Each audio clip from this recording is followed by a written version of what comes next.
Alhamdulillah, bersyukur kita kepada Ilahi dengan limpah serta rahmatnya. Pada pagi ini kita dapat sama-sama berkumpul, tuan-tuan dapat sama hadir dalam sesi, sebenarnya sesi taklimat untuk bagi perolehan atau e-masjid, e-masjid yang cuba disusun oleh Majlis Agama Islam Negeri Sembilan. Namun begitu, sebelum taklimat ini disampaikan, pihak Majlis Agama Islam Negeri Sembilan ingin mengambil kesempatan yang ada ini untuk kita refresh ataupun kita nak beri maklumat, input kepada tuan-tuan dan perempuan supaya perempuan jelas.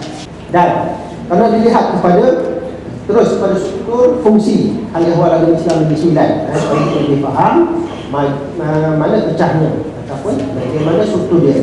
Kalau tuan-tuan tengok, mungkin ada yang dah pernah tahu, sekarang kita dah refresh tadi. Jadi di samping itu juga pihak Majlis Agama Islam Negeri Sembilan ataupun Baituman mengambil penting ataupun menjaga dari sudut keluar masuk klinik ini.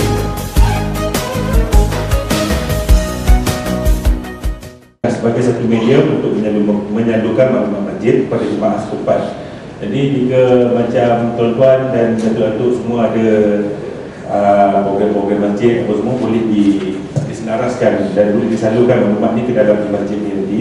Sebab di masjid ni nanti akan dimuatkan dalam portal rasmi Majlis Agama Islam Negeri Sembilan yang dikawasi oleh saya sendirilah.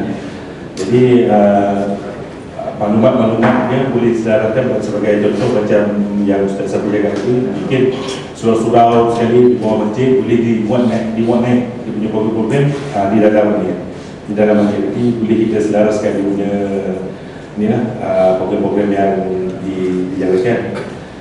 Jadi kepada jemaah ialah mudah untuk mendapatkan maklumat berkenaan sesebuah masjid.